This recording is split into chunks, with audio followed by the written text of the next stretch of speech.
प्रधानमंत्री नरेंद्र मोदी की अध्यक्षता में आर्थिक मामलों की कैबिनेट समिति ने आज दो प्रमुख प्रोजेक्ट के निर्माण को मंजूरी दे दी। इन दोनों प्रोजेक्ट की कुल अनुमानित लागत लगभग 20,668 करोड़ रुपए है। कैबिनेट समिति ने बुधवार को 374 किलोमीटर लंबे नासिक सोलापुर अक्कलकोट कॉरिडोर के साथ साथ ओडिशा में NH 326 के विकास को मंजूरी दी।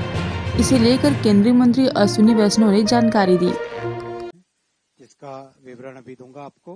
माननीय प्रधानमंत्री जी ने जिस तरह से विकसित भारत बनाने के लिए देश की इंफ्रास्ट्रक्चर की नींव को मजबूत किया है और उस इंफ्रास्ट्रक्चर से सबसे बड़ा बेनिफिट हमारे मिडिल क्लासेस को होता है, चाहे मेट्रो हो, चाहे हाईवे हो, चाहे रेलवे हो, चाहे पोर्ट्स हो, हर एक चीज से मिडिल क्लासेस को जो बेनिफिट होता है वो ध्यान में रखते हुए आज 20,668 करोड़ रुपए के दो हाईवे के प्रोजेक्ट्स कैबिनेट में अप्रूव हुए हैं।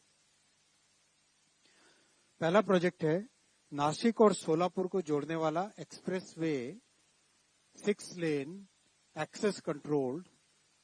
ये अगर आप हमारे जितने भी अगर इसको देखें आप, एक तरीके से विकसित भारत का गोल्डन क्वाड्रिलेटरल है। ये दिल्ली से मुंबई ऑलरेडी काफी प्रोग्रेस हो गई है। अब मुंबई से चेन्नई वाला जो कॉरिडोर है वो ये वाला कॉरिडोर है। इसका आज जो अप्रूव हुआ है सेक्शन वो है नासिक से अक्कलकोट यानी शोलापुर, उसके आगे नीचे कुरनूल, कडपा, चेन्नई की तरफ आगे जाएगा ये कॉरिडोर। आज जो अप्रूव हुआ है वो नासिक से शोलापुर का कॉरिडोर अप्रूव हुआ है।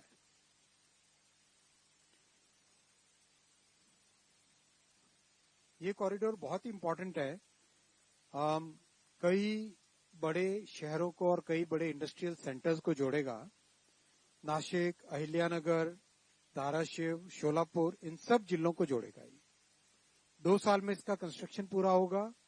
374 किलोमीटर का प्रोजेक्ट है और 19,142 करोड़ रुपीस का इसमें इन्वेस्टमेंट होगा।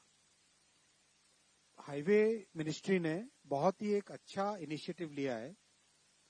पिछले 10 वर्षों में whatever arbitration and other disputes the department had faced, all those disputes and arbitration matters have been thoroughly analyzed in a very systematic manner और उसके बेसिस पे concession agreement has been modified, जिससे कि project में dispute कम हो, risk कम हो और काम तेजी से आगे बढ़ सके।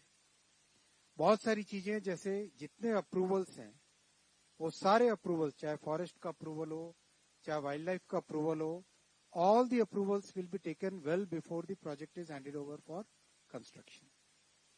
लैंड का एक्विजिशन 90% लैंड, प्रोजेक्ट की लैंड अवेलेबल होगी तभी जाके प्रोजेक्ट को कंस्ट्रक्शन के लिए देंगे।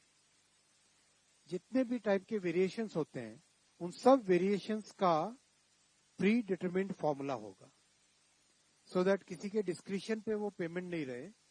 और जब डिस्क्रिशन होता है तो उसमें banks and financing agencies, they take it as high risk. तो इसमें रिस्क बहुत रिड्यूस हो जाती है once we have predetermined formula. Specially जो इकोनॉमिक और फाइनेंशियल मैटर्स को जो रिपोर्ट करते हैं उन सब के लिए ये बहुत इंपॉर्टेंट होगा to give the details of the new concession agreement. So this is the largest value of BOT project ever taken